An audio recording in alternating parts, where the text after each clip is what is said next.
makes me optimistic is our capacity for renewal. So I myself have knocked on death's door 3 times unsuccessfully, and my ability to be able to not just recover, but to renew my life after severe trauma. Of what makes me optimistic, I think it is that clinical psychology is maturing a lot, and is really becoming much better at taking a step back and better understanding the nature of optimism, belief system, spirituality and growth, as integrated with the experience following significant negative events and trauma.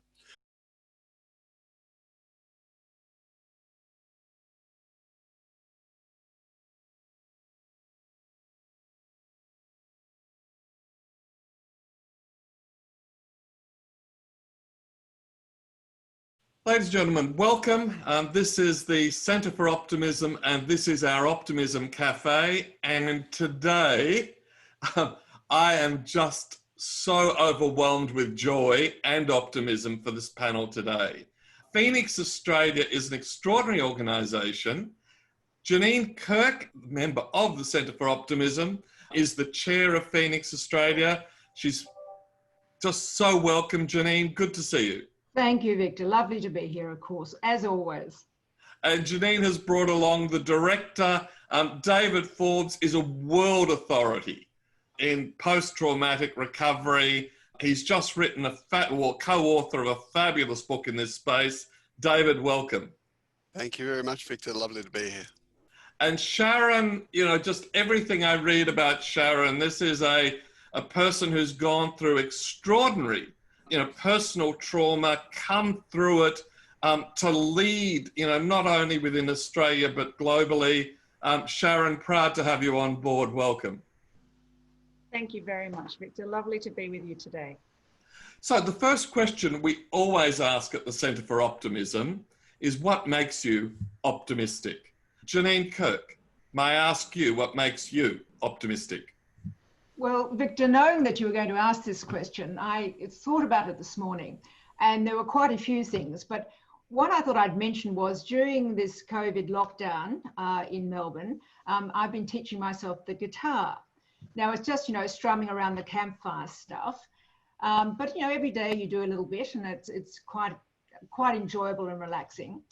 My husband is a classically trained pianist. So we played our first duet the other day, and it was in celebration of the fact that the Ring of Steel around Melbourne, which means we can go and visit regional Victoria, has been taken away, and also the state borders are being opened up.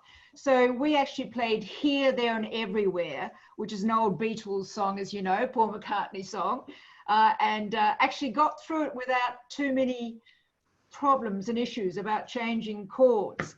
Because my husband, because he's classically trained, was doing all the trills up and down the piano, and I was just going, strumming the chords, but it was great fun. So I'm optimistic that, I'm slightly musical, but, certainly I was able to actually finish a duet without too much trouble.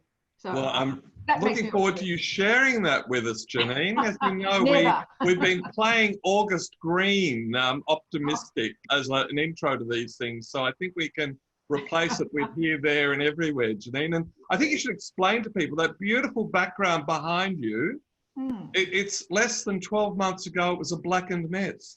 Well, not quite, but most of it was around there. But it's up in northeastern Victoria in a place called Tawong, where we have a little property, and almost this time last year, it was, as with so much of Victoria and Australia, engulfed in dreadful bushfires. So it goes to show how nature is remarkable about how it can recover.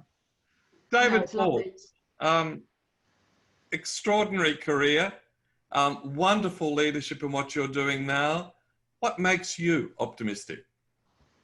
Look, it's a good question, Victor, and I think what makes me optimistic is the fact that we're having this forum, really, which is that, certainly in the field that we're from, post-traumatic mental health, the focus has been on recovery, on minimising distress and reducing kind of the mental health impacts. But really alongside that, what there really hasn't been a lot of focus on is actually optimism and hope and the critical role that plays in recovery also, and in terms of satisfying and enjoyable sense of well-being. So I'm very optimistic by the very fact that we're having this conversation today, and that this conversation is kind of starting to be shared by my colleagues internationally as well, that we're really getting on the radar the critical importance of optimism. And to be honest with you, to the best of my memory over the past 20 years, it hasn't really featured as strongly as it's starting to feature now. So that itself makes me extraordinarily optimistic. It's true. The Templeton Foundation has just published a report which in fact urges even more research into this area. So whatever we at the Centre for Optimism can do to support your work, David, we're here. Sharon, you are an exemplar of optimism, but I have to ask you the question, what makes you optimistic? Thank you, Victor. Yes, what makes me optimistic is our capacity for renewal. So I myself have knocked on death's door 3 times unsuccessfully. And my ability to be able to not just recover, but to renew my life after severe trauma. But I'm also an avid gardener. So I find a lot of peace in the garden. And I think that's, that's a living representation of renewal, particularly if we refer to the tragedy of the bushfires that Janine was talking about. The ability of nature to come back from what we think is incredible devastation. So I know on my tough days, heading out into the garden and reminding myself of that ability to renew and start again is very helpful. Yes, I was trimming. I had the first blush of roses, so I just trimmed away at them this morning in preparation. But you've got another couple of tricks up your sleeve, Sharon. I think you're a yogi and a meditator. Yes, absolutely. That's part of my daily practice. Each day begins on the yoga mat. And that's been, yoga was something I turned to after my spinal injury because I needed a gentle exercise that would assist me to rebuild my strength and my flexibility. But what I found on the yoga mat was much more in terms of mental health and well-being. And so that was a surprise. It's not what I went to the yoga mat for, but it's what I came away with. And each day starts with that practice. We've got one of the people listening in and who will join in later, Caroline Ward, who runs our Optimist Heart every Sunday. She sends me a meditation every morning, which arrives at 5:30, just in time for me to do my meditation too. Now, Janine Kirk, you have led an extraordinary life. You finished off heading the Prince Charles's charities in Australia. And you were going to take a career break, and yet David and the board lured you into being chair of Phoenix Australia. Tell us why and what does it involve? Well, Victor, after 40 years of working, I thought I would take a gap year. All these young kids take these gap years now. I've never done that. And I've usually gone just from one job to the next. So David actually contacted me when I had announced my retirement from the Prince's Trust Australia and said, oh, Janine, come and join the board.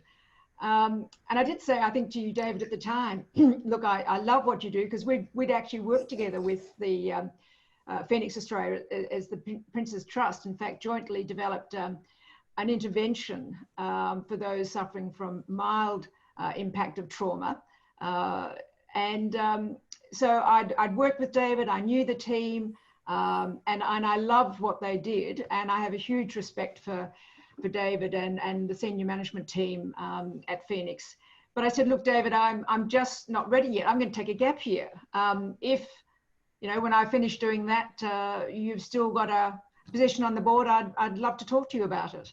But I think, David, about 4 months into my so-called gap year, the chair of Phoenix, then chair, Michael Strong, rang me and said, look, he had to step down because he was taking on a role that would create a conflict of interest and would I like to become chair? And honestly, when you have a David Forbes and a Michael Strong suggesting you should do something, I sort of jumped to attention and saluted and said, of course I'll do it.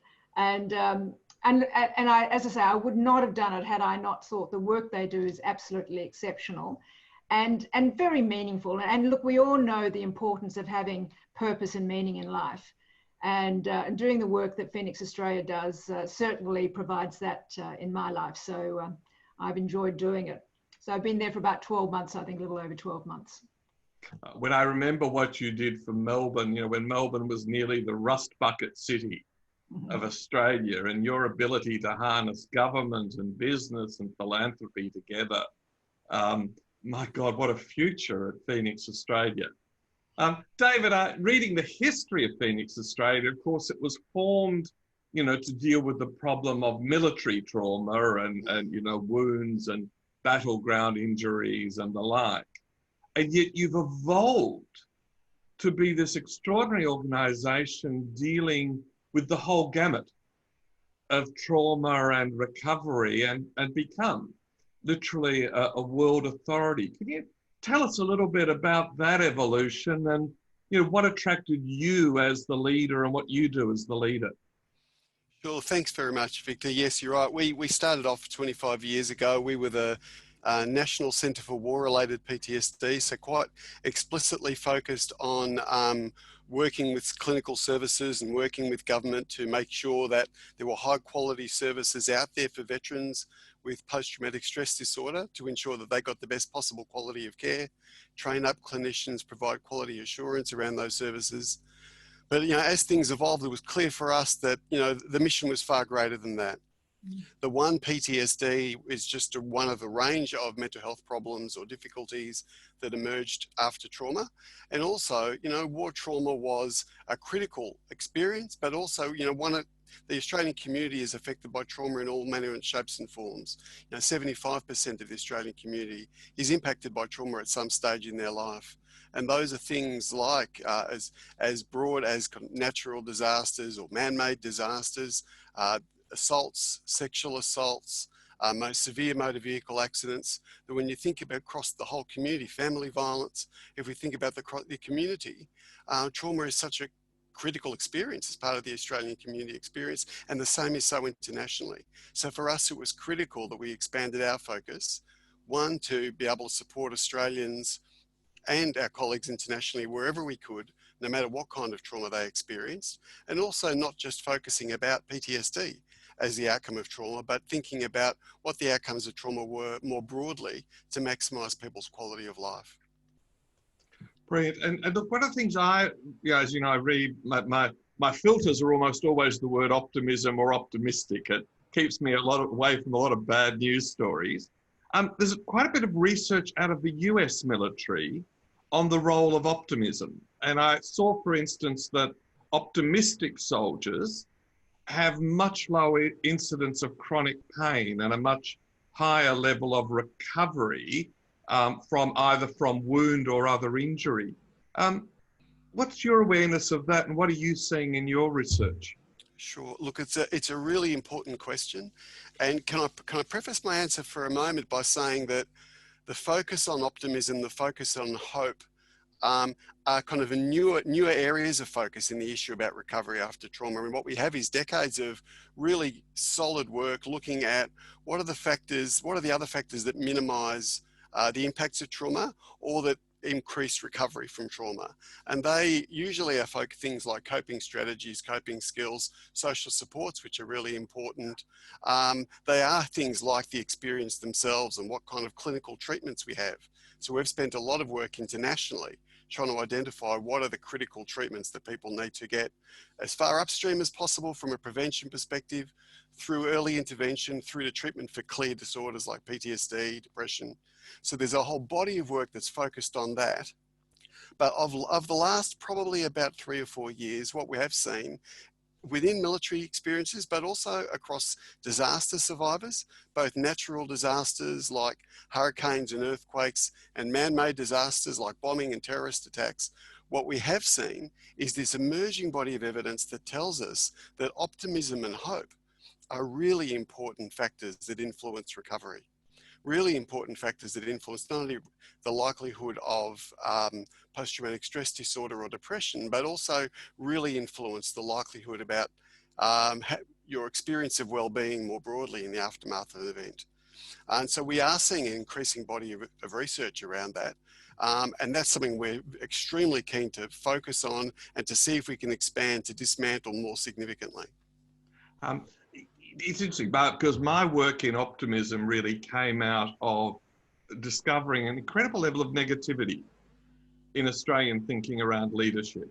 You know, in a country that's so well run that 25 million people knocking on the door of the G8, and yet this very negative rhetoric and dialogue. And, you know, politicians we can all make jokes about, but my concern was it was right across the board. And the other thing that I find astonishing in Australia, David, is apparently 25% of the population is on some medication for anxiety or depression. So in the land of plenty, in such a good country, what's going on? What are you seeing, David? Look, I think that it's a really interesting question, and I can take one kind of angle at it, but I think the reality is that there's been an incremental build-up of the stresses of modern life, the pace of modern life, the demands of modern life that are occurring. I think also as a community, the expectation that things also unfold the way we expect them to unfold, and difficulties we experience when things are less predictable than we expect they're going to be. And to some degree, we have as a society, I think, really kind of failed to be building in an understanding of perhaps a less predictable and controllable world than what exists around us. And I think some of the difficulties around anxiety and depression are a combination of both the nature of the demands of modern society, the speed of change, but also some expectation that we can control our outcomes. And I think one of the incredible things that's come out of COVID, lots of tragedy has come out of COVID. If there is some level of positivity that comes out of COVID, is what it has forced us to do is slow down our lives to some degree. That it's what it has done is forced us to rethink some of the basic assumptions about how life works, what's predictable, what's not, to be able to accommodate change as it's occurring in a way that we couldn't really in the early days predict from one day to the next, and change those fundamental assumptions and literally slow down and smell the roses, in terms of being able to have time with family and friends, and be able to take more notice of the environment. I can't tell you how many people have told me for the first time here in Australia, obviously we've had spring, we've just had having spring, and for the first time actually noticing spring. Rather than leaving home before it's light and getting home when it's dark, and not actually noticing what was happening around. And Sharon before was mentioning about yoga and meditation, things that actually we've started to do during this time, and really important practices. One in terms of mental health and well-being, but also a mindset around accepting and accommodating what comes and being able to adapt and flow with the vicissitudes of life. In a way that I think modern society hadn't necessarily allowed us to, or we had developed an expectation weren't part of our experience. Oh my God, that is the best answer I've heard to that question, because I asked that question to many people. Because we've just done a study on the Better Normal. We've had 3,000 people from around the world respond. One of the most evocative answers was I don't know whether it was a man or a woman, it was anonymous, but it said, spending time with my partner during the day, being able to make service calls during the day, being able to walk to my fridge to have lunch, and being able to set the temperature control. And I sent it to a whole lot of human resources people to say, what office can compete with setting your own temperature control? That's brilliant, Dave. But Sharon, can I turn to you? Because your experience of trauma is at such a high level. So can you tell those who've joined us your story and how you've come to be an ambassador for Phoenix Australia? Yes, well, Victor, I guess it started, it's the consequences of a series of choices, really. And I find that helps me in accepting my lived experience of trauma. I decided straight out of school that I wanted to be a registered nurse, so straight into university. I wanted a career in which I could make a difference in the lives of others. So that was always my driving passion, was to be able to make somebody else's life better for me, having been a part of it. Perhaps I should have wanted for fame and fortune instead. But I had been doing that for 3 years and realized, as a naive young 23-year-old, that I now had the skills to go out and save the world. I had the knowledge, the experience to go and work in an area of humanitarian aid. So I joined the Royal Australian Air Force. I wasn't keen on camping. I'd done that my entire childhood. I got easily seasick, and Air Force was a way in which I could participate in the rapid delivery of healthcare across the world. So I deployed to Timor within 12 months of joining and really fell in love with my job. I was living the dream, pardon the cliche, but I was doing exactly what I had set out to do. And I guess, drawing on what David said about expectations, I decided then and there that I was going to spend the rest of my working life as a nursing officer in the Royal Australian Air Force. But I deployed to Timor again in 2004. And that was the deployment that almost took my life. I was an aeromedical evacuation nurse, delivering aid across the country via helicopter, and was involved in a serious helicopter crash. And in that crash, I suffered a severe spinal injury, chemical burns to my back and shoulders, and a fractured jaw, 4 jaw fractures. I was trained to deal with the clinical injuries. So as soon as I regained consciousness, I was taking stock of what I had done to my body and what that meant.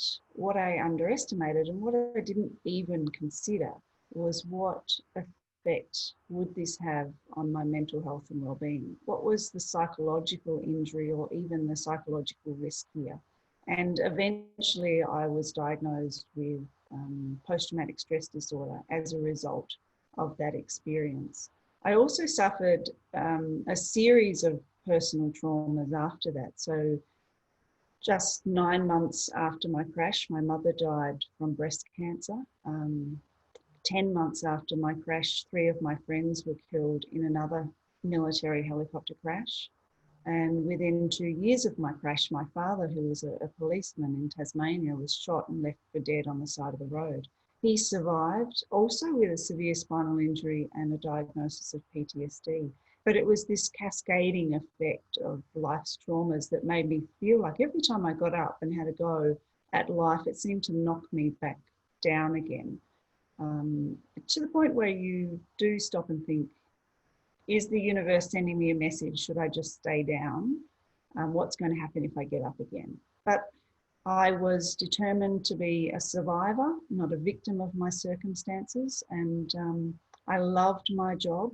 And therefore that gave me the drive to continue to rehabilitate and to return to service as a nursing officer in the Royal Australian Air Force. I also found that it gave me a renewed empathy for my patients and a greater understanding of the military healthcare system.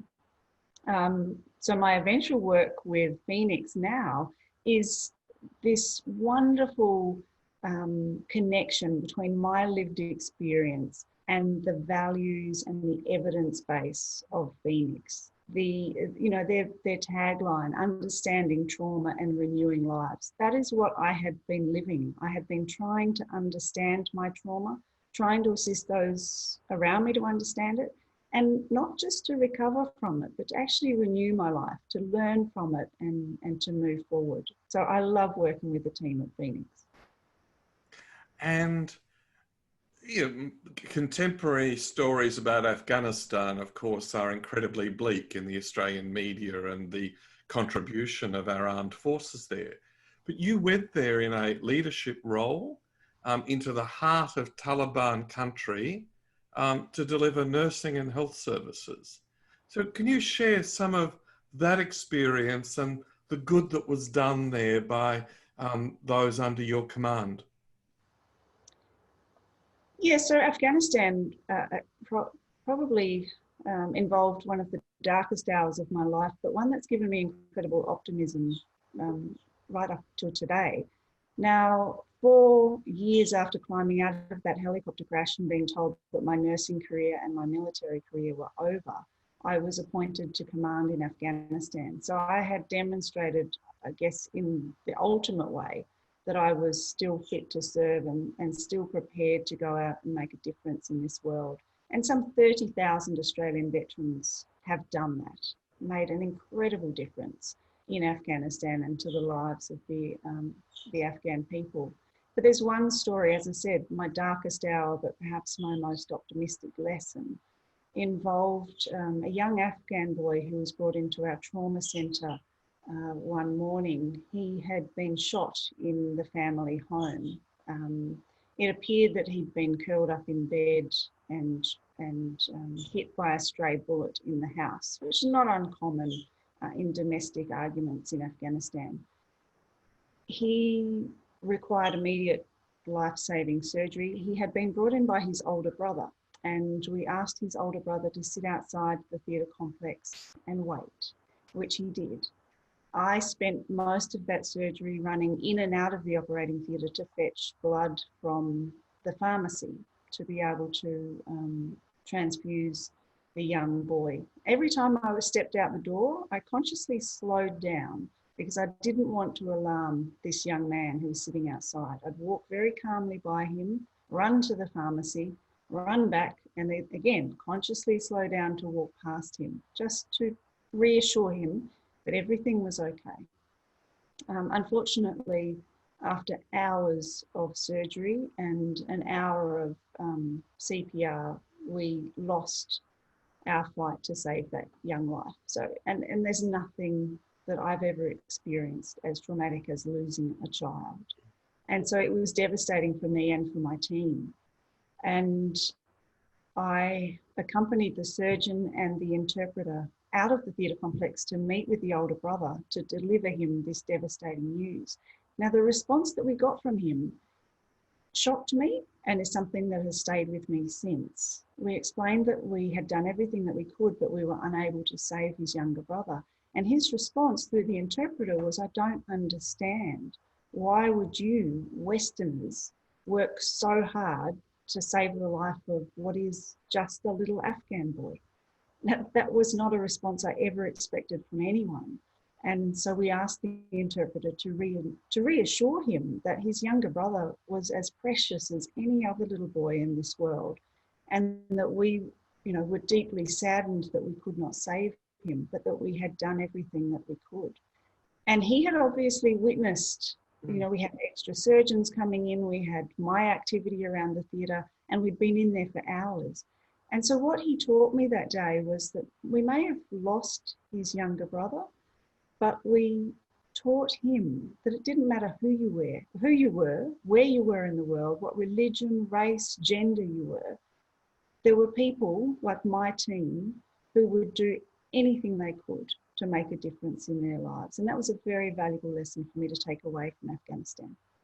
I love the fact that you're always learning as well as teaching, and that I think no one could fail to be moved by that. I could ask hundreds of questions because I love asking questions, but the purpose of this is a conversation, and my friend Rod Wade has beamed in from San Diego and has a question for Sharon. Rod? Thank you, Victor, and thank you. It's great to see you again, Janine, and to welcome David and Sharon. And Sharon, we talk an awful lot with Victor and the Center for Optimism about the connection between optimism and resilience. And your story epitomizes an ability to have a level of resilience that most people wouldn't comprehend. What part, if any, has optimism played in that living through trauma and coming to where you are today? How is that connection to you, optimism and the resilience you've had? I would simply say optimistic mindset. So that very early decision in my recovery of being a survivor, not a victim, and observing the impact that had upon those around me. So realizing that my mindset was contagious, that I needed people around me to believe that I could do this. And that started with me believing that I could do this. Now that obviously could work in reverse. But as I said, also that renewal and watching patients who battle severe trauma and to renew their lives, and the lessons that I've learned from it. So realizing that even in those darkest moments, like that story in Afghanistan, that there is a valuable lesson. You know, what is the purpose in this? Why am I here? Why am I enduring this? And what can I take from it? It doesn't mean I don't have bad days. I certainly do. When my chronic pain is bad enough, you know, my affection for helicopter pilots may not be so great, and my husband happens to be a helicopter pilot, so he bears the brunt of that. But knowing that, you know, the sun will come up again tomorrow, that there's more opportunity, and that with that optimistic mindset, it's about what is next rather than what was past. Thank you, Sharon. Thank you very much. If I might, Victor, if it's possible to just add on something, I just wanted to, something that Sharon said there that has prompted a thought, and kind of Rod's question, if I may, which is, I think that, you know, one of the things that we sometimes confuse, or in general public communications confuse, is this issue about as though optimism and distress are dichotomous. So either you're feeling good and okay and you're optimistic, or you're negative and pessimistic and impacted in some way. But the critical reality is these things often go hand in hand. And what Sharon's described that I think is a really important thing is, in the aftermath of trauma, we can be very severely impacted in the context of PTSD or other forms of distress. So optimism isn't about being happy or not being distressed. You know, optimism is really around that issue about being able to forward look and see the possibility of change and see the possibility of difference, and to be able to hold on to that openness to things being different, and a sense of self-efficacy and being able to get there into the future, and to be able to adapt to a world that now looks a bit different, and where do I position myself? And that often coexists with distress and difficulties at the same time. It's not an either or. And I think sometimes we get stuck in our thinking and in our discussion around, and I think Sharon has described that delineation beautifully.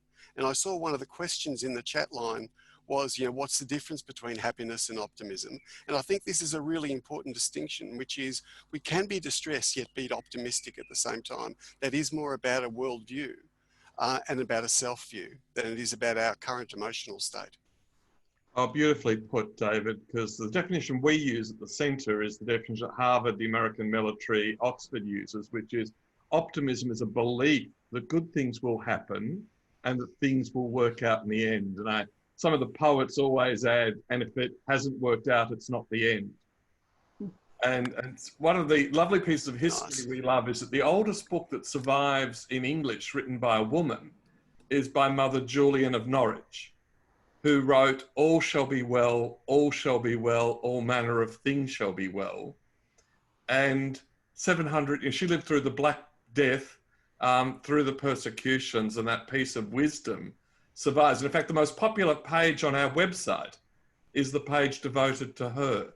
But I think Harold Lubansky, who is an old friend of mine, who's done marvelous things in the health industry and the like, actually wants to pick up that point around the difference between happiness, optimism, determination to recover. Harold, do you want to share some of your story?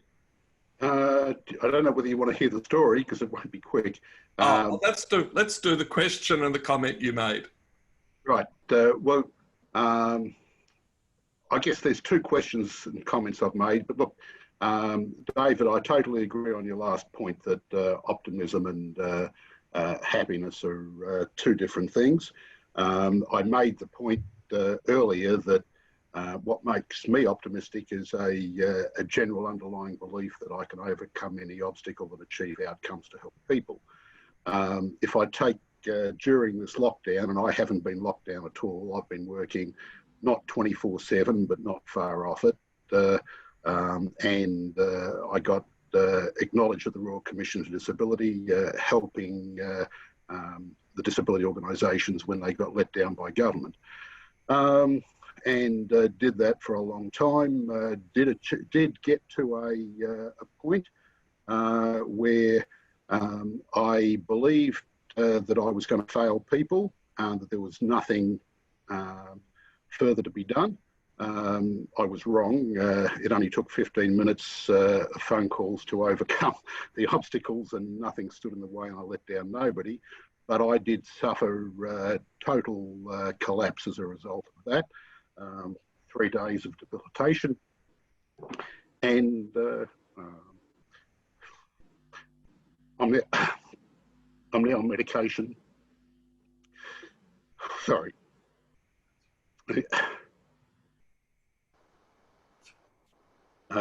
Anyway, the issues of lockdown, where you don't see friends, you don't see family, you don't see nature, even though you're out and about all the time, you don't necessarily smell the roses, and they're two different things. But yes, optimism is that we can see a way ahead, and I agree with you. Harold, you've always been a man of courage. David, do you want to respond to that? Oh, I think he's put it clearly and perfectly, really. You know, Harold's described a very moving experience, and it sounds like, you know, it's been a difficult time, and to be able to hold some sense that things can be different at the same time as having that difficult experience is critical, and that sounds like something that Harold's holding on to. Yeah, what I'm always proud of Harold is that he continues to make a contribution to society, both locally and generally, and I'm very proud to call Harold a friend. Martin Gillespie is doing some fascinating work with men's health, and he's put together, he himself had some very good news about his cancer diagnosis. So Martin, just maybe in a minute and a half or so, just share your recovery from cancer, but then tell the guys what you're doing, and then ask that question relating to drugs. Sure. So yesterday I got my quarterly checkup from my hematologist, and I'm cancer free for another day, but also it's now been 8 years since I was diagnosed with stage 4 cancer. So a massive turmoil, and my heart goes out to Sharon, because we have very, very similar backgrounds on some of the trauma that we went through as well. And now I am coaching men, the men between roughly the age of 30 and 60, 65, who are lost in society just now. And a local community event I do a men's circle, connecting men to come and talk about their emotions. For example, yesterday, the emotion was asking for help, but from a personal point of view. And I had 4 men in front of me, and just getting them, finding out they can ask for help in a work capacity, but they were very shy asking for personal help. But just having them in that safe space to connect. And they even said to me, "Oh, Martin, can you do this over the Christmas period? Can you do one at night time?" You know, and just the joy of connecting with people. Hands, going back to being a child, to say thank you and please is so uplifting. And I've now pivoted my life to helping and coaching men through this time. And also, I was very proudly, Victor, I don't know if I've shared this with you, New South Wales Health here in Sydney have asked me to evangelise a pilot programme that they're rolling out between now and June for new dads, and educating new dads emotionally of the first 2,000 days of their child. Because there's plenty of, there's plenty of information for women, and I don't want to be sexist here, but the general aspect is women will check in with the doctor, there's women's groups, there's very little for men and how to adapt to that big, big change. So I'm so proud to see New South Wales Health trying to also educate the medical practitioners, because before you become a doctor, before you become a lawyer, you are a human being first and foremost. The medical profession have to have more education in this space as well, because they don't know all the answers, but the common man will go to the doctor thinking that they have all the answers. So I think there's a wide scale education that's required. I'm invigorized working with these men, because some of the stories I would reckon by January, I could probably write 2 books on some of the stories that are coming out from the circle. But the safetyness, I was going to say the love and connection and laughter is bringing people together. And if they're going back home to their family units and they've had 90 minutes of love and connection, it's great. Janine, David, Sharon?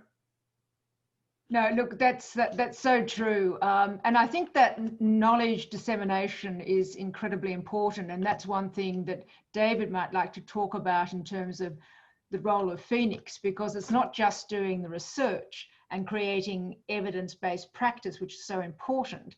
It's the training, but how do you get that knowledge and information out into the community? So you really have to have sort of 3 pieces of the puzzle to have the impact that you need. But you're right. I think certainly with new dads with newborn babies, there are certainly lots of women's groups and mothers groups and whatever, but you don't see too much supporting young dads. So you're absolutely right. And I think what you're doing sounds terrific. But David, I'm sure will have some comment.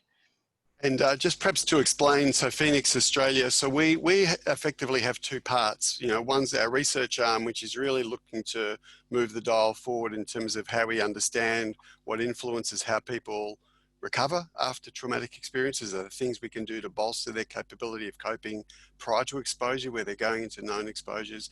And what do we know about also best practice recovery?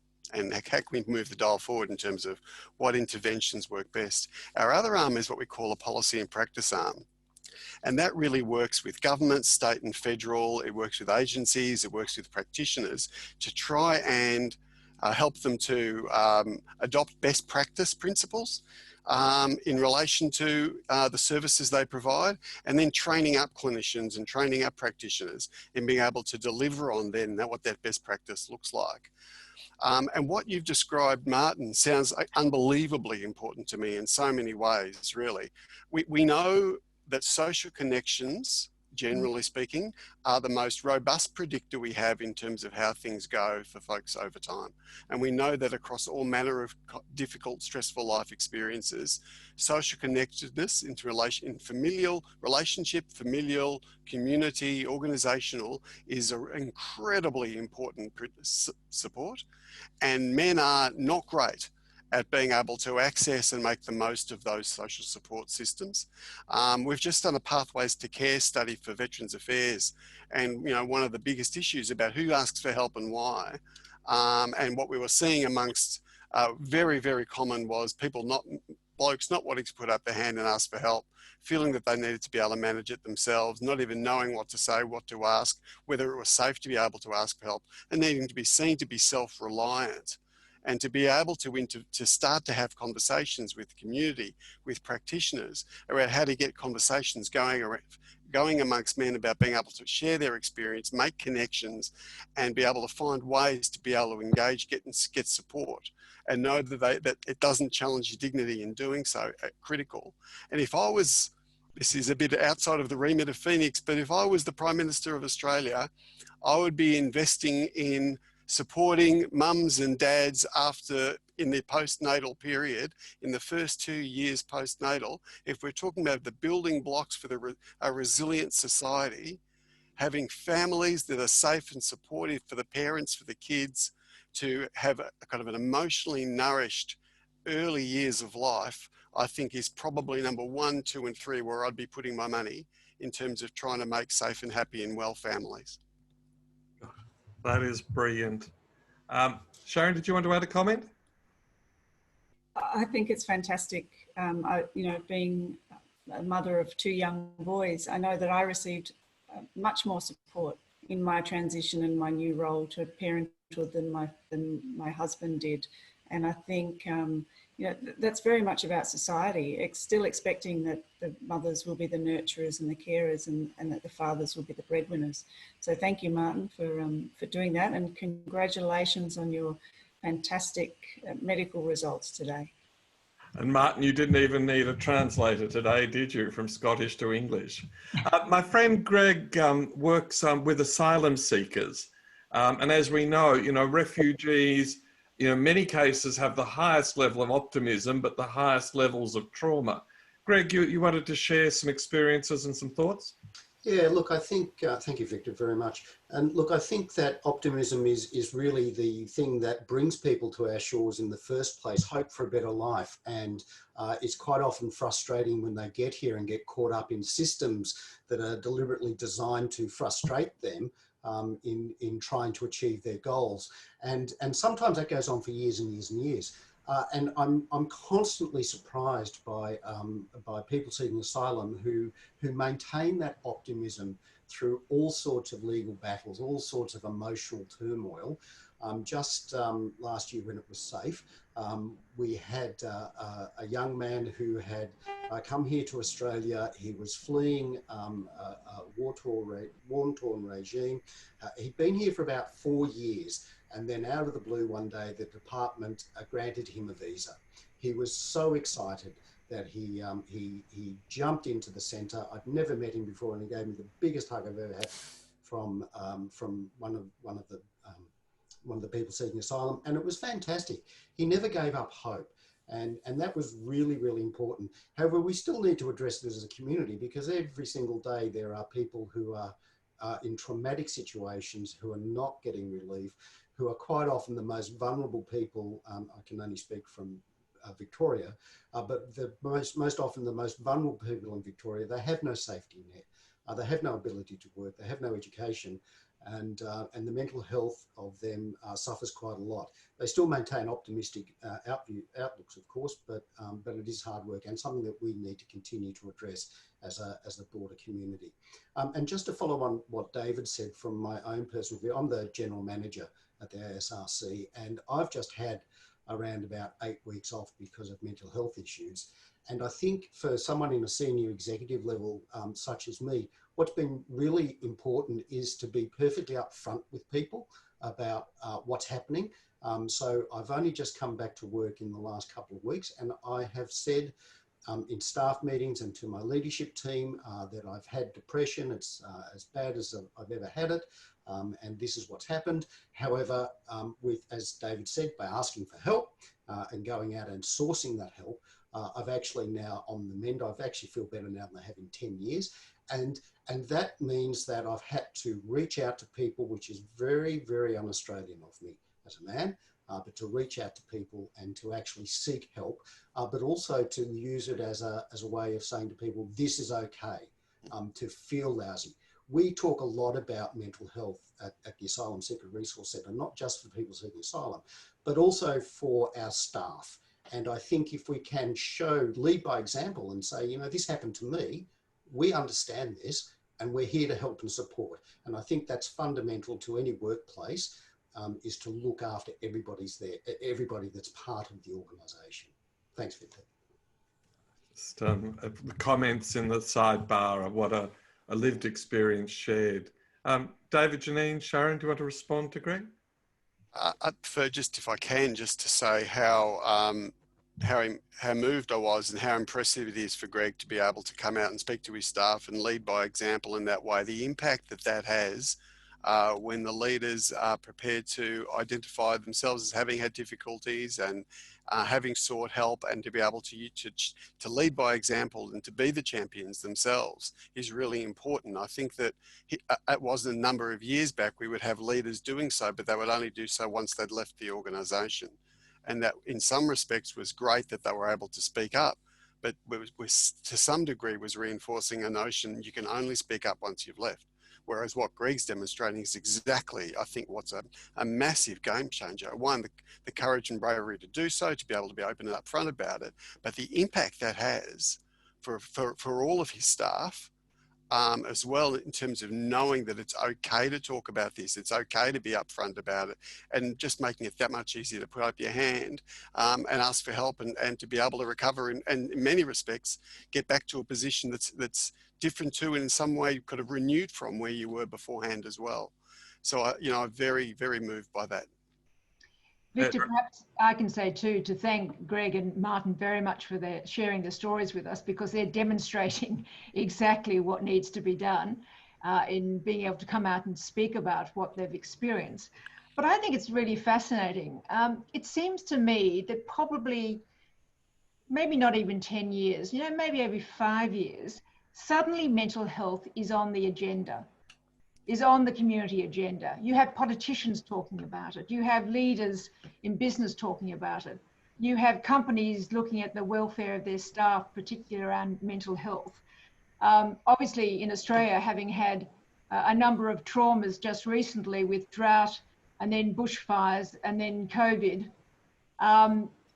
it suddenly seems to be a permission to talk about it.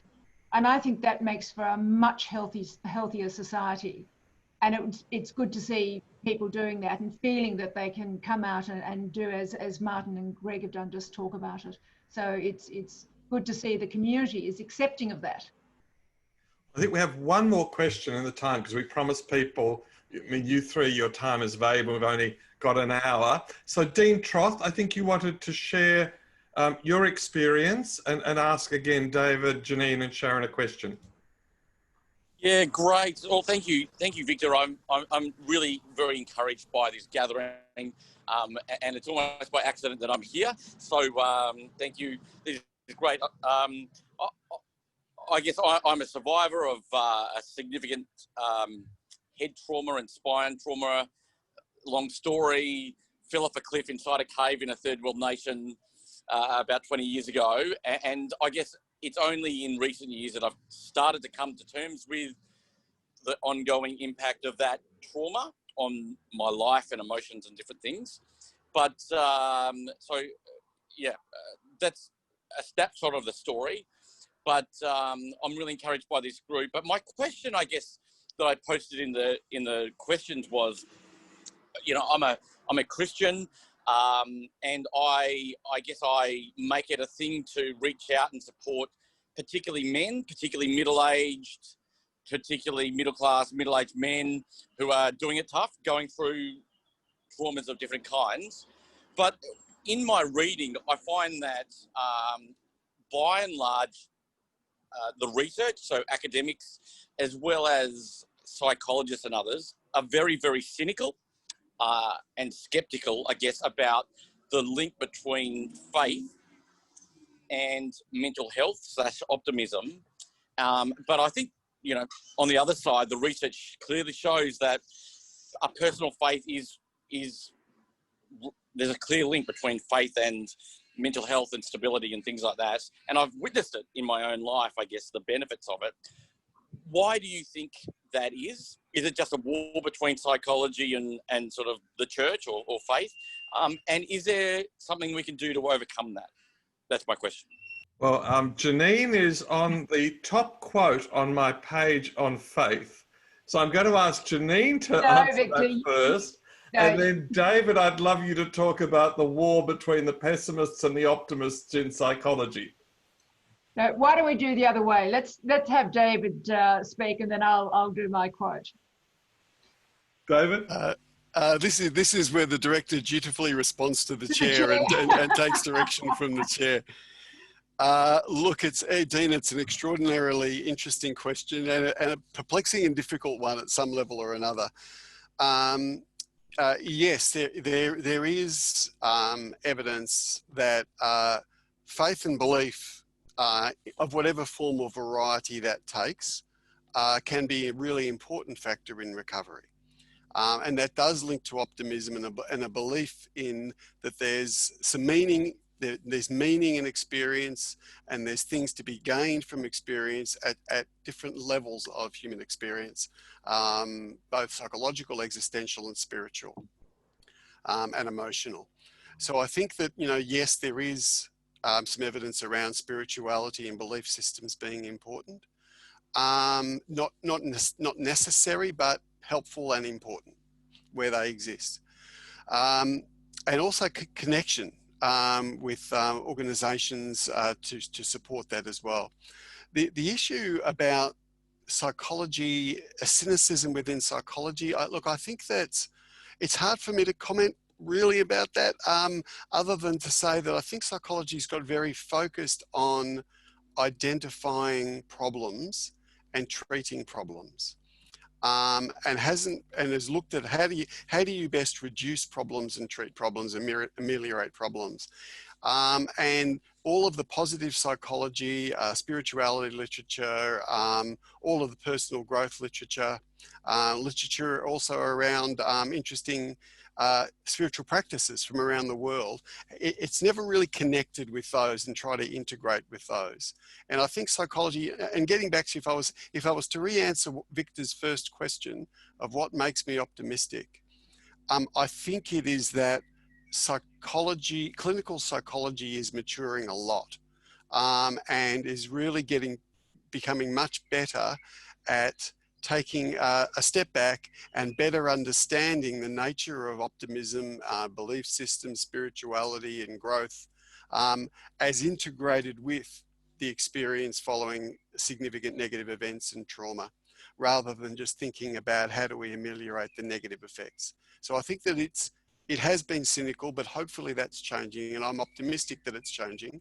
And certainly the growing focus of that in clinical practice and in research seems to me give some indication of that.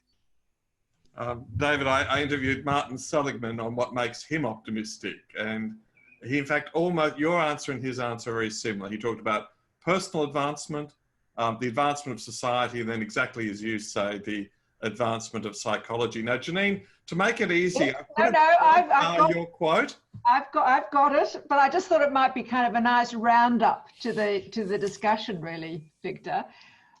So Victor had asked me to come back to him with a quote about leadership or optimism and whatever. And Victor, I think it took me a long time to do it. And then finally, I think at midnight one night, I thought I've got to get back to Victor on this. So I came up with this quote, which I think it was through a fog of tiredness. So probably I was very relaxed. And so the words came to me. But my quote is, without faith, we have nothing. Without hope, there is nothing. And without love, we are nothing. Optimistic leaders create the conditions where faith, hope, and love can thrive. Well, what a leader. I'll formally, we'll close now because we're coming to the hour, but I'd just like to ask, I'll go in reverse order. Well, Janine, I think that was your conclusion. I mean, what a chairman. David, I think you picked the right one. Sharon, how would you end up, and what would you say to those who've joined us and who will be watching online? Picking up from what Greg and Dean have said, I think the critical skill here is personal insight and mindset, and recognising, one, that trauma is a normal part of life. It's not a part of life that we enjoy, obviously, but it is a normal part of life to endure trauma. But having the ability to have that personal insight to recognise when we need help, when we're not quite as well as we would like to be or that we have been. And that's where an organisation like Phoenix Australia has that, not just that evidence base and that research, but the ability to assist our healthcare providers in providing people the healthcare and the skills that they need for that critical insight and for that renewal out of trauma. And David?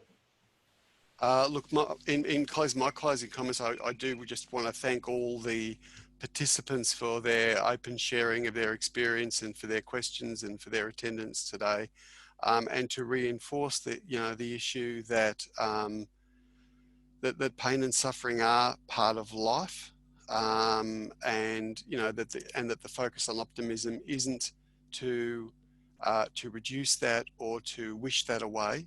But it's really about how do we work with the pain and suffering that goes with some of the difficult experiences of life, recognise it, be aware of it, reach out to each other for help, and also be able to be open to how we can find a level of renewal. And renewal doesn't mean without suffering as well. How do we find ways that we can renew and find a new path for ourselves that is meaningful and that is loving?